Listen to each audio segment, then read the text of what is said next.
Today topic is financial service. విత్త సేవలు అనగానేమి, విత్త సేవల యొక్క రకాలు, వాటి యొక్క లక్షణాలు ఏంటనేది ఒక ఇంపార్టెంట్ క్వశ్చన్. సో ఏంటంటే ఫైనాన్షియల్ సర్వీస్, విత్త సేవలు అనగా financial service can be defined as a activities, benefits and satisfactions connected with the sale of money that offer to users and customers financial related value. అంటే ఏంటంటే financial service అంటే ఇది మనీకి సంబంధించిన ఒక ఆర్గనైజేషన్స్.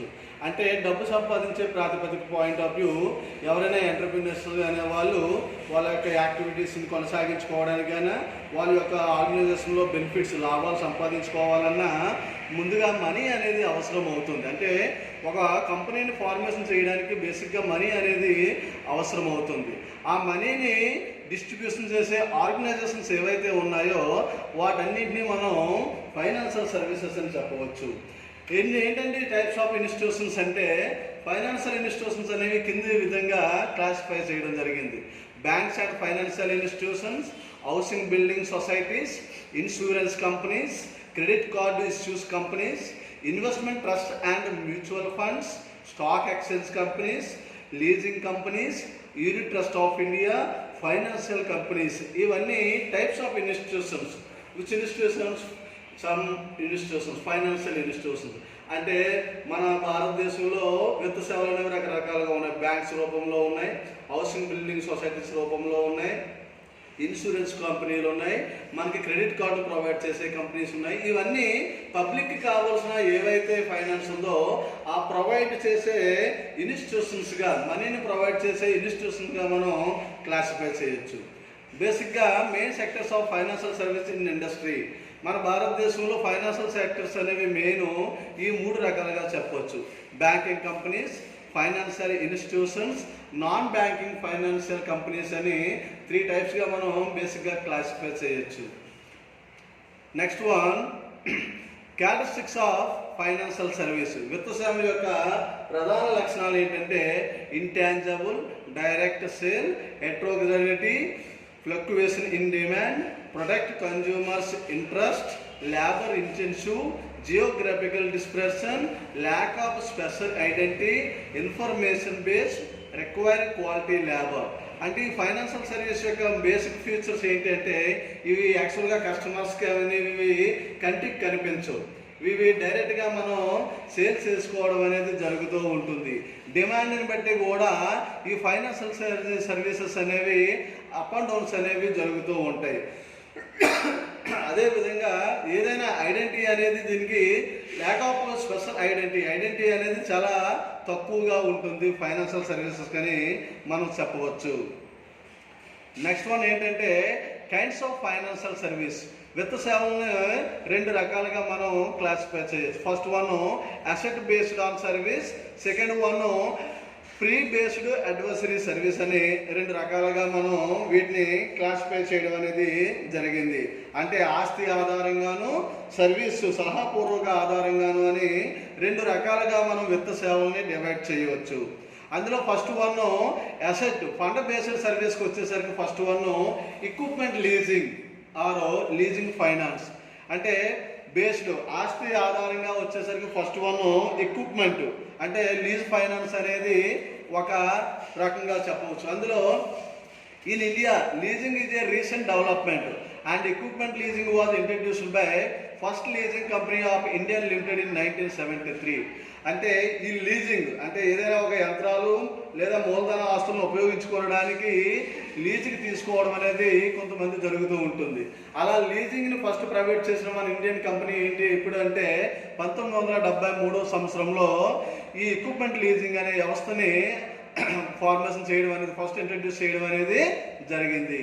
లీజింగ్ ఈజ్ అనే agreement that provides a form with the use and control over the assets without buying and owning the same. అంటే ఏంటంటే యాక్చువల్గా లీజింగ్ అంటే ఇది ఒక అగ్రిమెంట్. ఎవరి అగ్రిమెంటు అంటే ఆ అసెట్స్ యొక్క ఓనర్ ఎవరైతే ఉన్నారో ఆ ఎంటర్ప్రినర్కి దాన్ని లీజింగ్ చేసుకునే ఎవరైతే కస్టమర్ ఉన్నారో వాళ్ళిద్దరి మధ్య ఒక అగ్రిమెంట్ అనేది జరుగుతూ ఉంటుంది. అంటే దీన్ని యూజ్ చేయడం కానీ కంట్రోల్ చేయడం కానీ ఎవరైతే ఓనర్ ఉన్నాడో, అసెట్స్ ఓనర్ ఎవరైతే ఉన్నారో ఆస్తి యొక్క యజమాని, అతను దీన్ని కంట్రోల్ చేయడం అనేది జరుగుతూ ఉంటుంది. లీజింగ్ ఫైనాన్స్ని. అట్ ద సేమ్ టైం దీన్ని అంటే ఇది ఓన్లీ బయింగ్ పర్పస్ కాదండి, ఓన్లీ రెంట్ పర్పస్ అని మనం మాట్లాడుకోవచ్చు. It is a form of renting assets, అంటే ఇది రెంట్కి మాత్రమే జరిగే వ్యాపకంగా మనం చెప్పవచ్చు.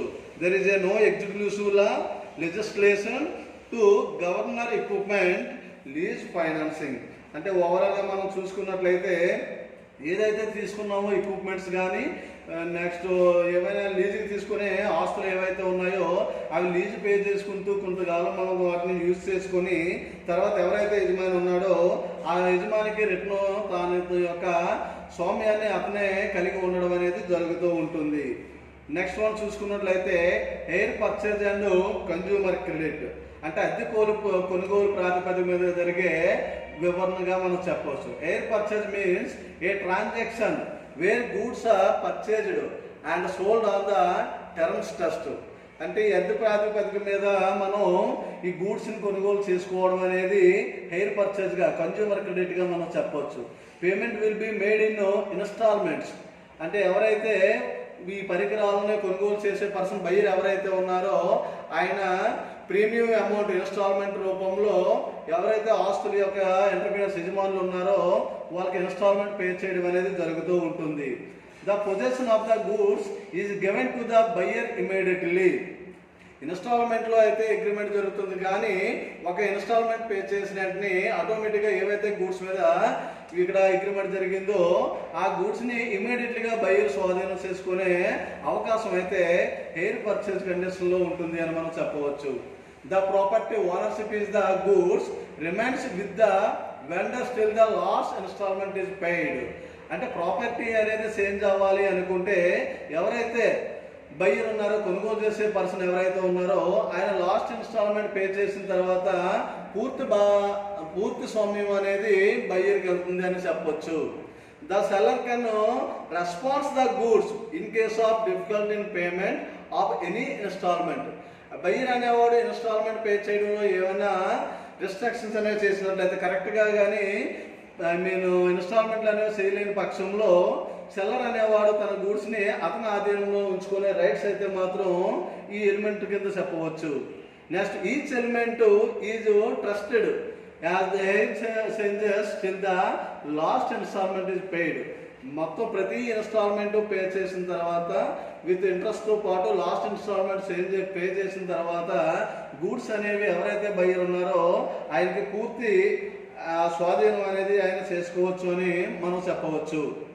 Okay, next one venture capital అనేది ఆస్తి ఆధారిత విత్త సేవల్లో ఒక రకంగా మనం చెప్పొచ్చు. ఏంటండి వెంచర్ క్యాపిటల్ అంటే? The term venture capital represents financial investment in a highly risky project with the objective of earning a high rate of interest. Venture capital main objective high returns of the profits. అంటే దీని యొక్క ప్రధాన ఉద్దేశం ఏంటంటే ఇందులో risk అనేది ఎక్కువగా ఉంటుంది. ఆ రిస్క్తో పాటు ఎక్కువ లాభాలు సంపాదించడం అనేది వెంచర్ క్యాపిటల్ యొక్క ప్రధాన ఉద్దేశంగా మనం చెప్పవచ్చు. Venture capital financing involves a high degree of risk. Venture క్యాపిటల్లో పెట్టే ఇన్వెస్ట్మెంట్స్ ఏవైతే ఉన్నాయో ఆ సంస్థలకు వచ్చే రిస్క్ అనేది ఎక్కువగా ఉంటుంది. At the same time profit earning కూడా ఆ విధంగా ఉంటుంది. దీని యొక్క ప్రధాన aim high rate of returns కనుక రిస్క్ కూడా హైలో ఉంటుంది అని మనం చెప్పవచ్చు. The government of India has been instrumental in setting upon new financial agencies to serve the increasing needs of the entrepreneurs in the area of venture capital. అంటే government of India ఏం చెప్తుంది అంటే వెంచర్ క్యాపిటల్ అనేది ఎక్కడైతే ఈ new entrepreneurs ఎవరైతే ఉన్నారో వాళ్ళ యొక్క నీడ్స్ ఏవైతే ఉన్నాయో వాటిని ఇంక్రీజ్ చేయడానికి గాను న్యూ ఎంటర్ప్రీనియర్స్ కానీ న్యూ ఇండస్ట్రీస్ కానీ ఇన్వెస్ట్మెంట్ ఎక్కువగా పెట్టండి అనేది గవర్నమెంట్ ఆఫ్ ఇండియా యొక్క ప్రధాన ఆబ్జెక్టివ్. ఇందులో కొన్ని మెయిన్ వెంచర్ క్యాపిటల్కి మెయిన్ కంపెనీస్ ఇన్స్టిట్యూషన్స్ అంటే venture capital scheme of IDBI, ICICI, Indian development bank of India, venture capital scheme of ICICI. ICICI means Industrial Credit and Investment Corporation of India.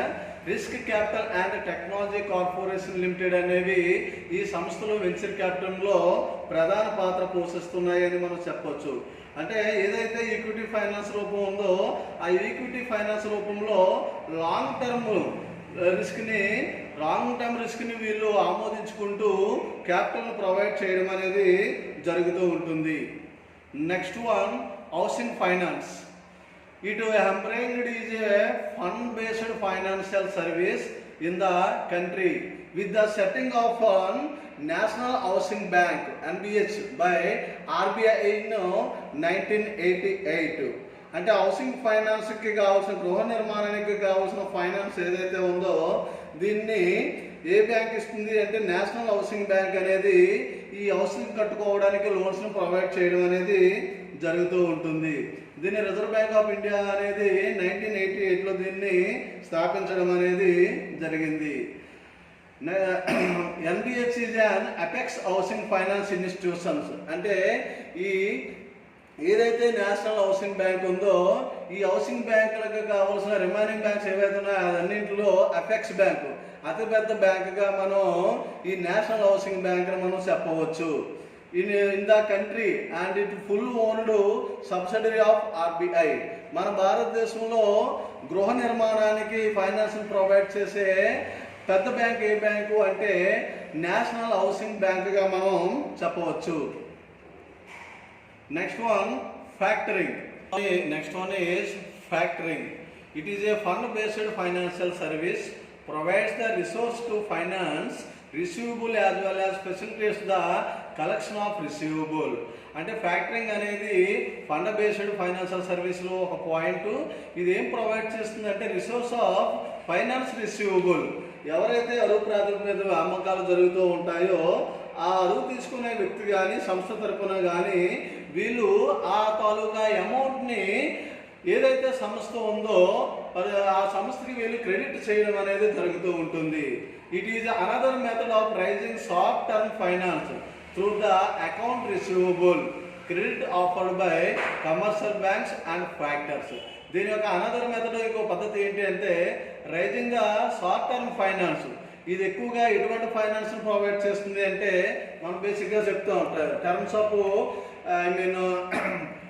Of short term period అని, long term period అని, medium term period అని 3 రకాలుగా చెప్పొచ్చు. కాకపోతే ఈ factoring provide చేసే finance అనేది short term ఫైనాన్స్ను ప్రొవైడ్ చేయడం జరుగుతుంది. ఎవరికండి? రిసీవబుల్ క్రెడిట్ ఆఫర్స్ ఎవరైతే ఉన్నారో వాళ్ళకి చేయడం అనేది జరుగుతూ ఉంటుంది. A factory is a financial institution which offers service relating to management and financing of debits arising out of the credit sales. అంటే ఏవైతే క్రెడిట్ సేల్స్ ఉన్నాయో అమ్మకాలు ఏవైతే ఉన్నాయో డెబిట్ అంటే దాన్ని మనం ఏ విధంగా మాట్లాడుకోవచ్చు అంటే రుణగ్రస్తుల యొక్క ఖాతాలను ఎవరైతే కొనుగోలు చేస్తారో అటువంటి ప్రక్రియని మనం ఫ్యాక్టరింగ్గా మనం చెప్పవచ్చు. At present, there are only 2 factoring organizations operating in the country. అంటే ఈ ఫ్యాక్టరింగ్ అనేది ప్రెజెంట్ మన భారతదేశంలో 2 ఆర్గనైజేషన్స్ అనేవి ఇటువంటి ఏవైతే అరువు అమ్మకాల మీద ఉండే అమౌంట్ ఉందో వాటిని ప్రొవైడ్ చేయడం అనేది జరుగుతూ ఉంటుంది. ఏంటండి అవంటే ఎస్బీఐ అనేది ఒకటి, కమర్షియల్ బ్యాంక్స్ అనేది ఒకటి అని మనం చెప్పవచ్చు. అంటే అరువు అమ్మకాల ద్వారా ఏర్పడిన రుణగ్రస్తుల యొక్క ఖాతాలను కొనుగోలు చేసుకొని వాళ్ళకి కావాల్సిన ఏదైతే క్రెడిట్ అమౌంట్ ఉందో ఆ అమౌంట్ని ఈ ఫ్యాక్టరింగ్ ఆర్గనైజేషన్స్ ఏవైతే ఉన్నాయో వాళ్ళు క్రెడిట్ చేయడం అనేది జరుగుతూ ఉంటుంది. అలాగే మనం తర్వాత చూసుకున్నట్లయితే ఇంకొకటి నాన్ ఫండ్ ఫైనాన్షియల్ సర్వీసెస్ అనేవి ఒకటి ఉంటాయి. అందులో వచ్చే మనం సమ్ పాయింట్స్ ఏంటంటే securitisation, merchant banking, credit rating, loan syndication, stock broking, custodian సేవలు అంటే కొన్ని ఆధారిత నాన్ ఫండ్ ఆధారిత సేవలు అనేవి ఉన్నాయి. అవి మనం తర్వాత క్లాస్లో డిస్కస్ చేద్దాం స్టూడెంట్స్. Thank you.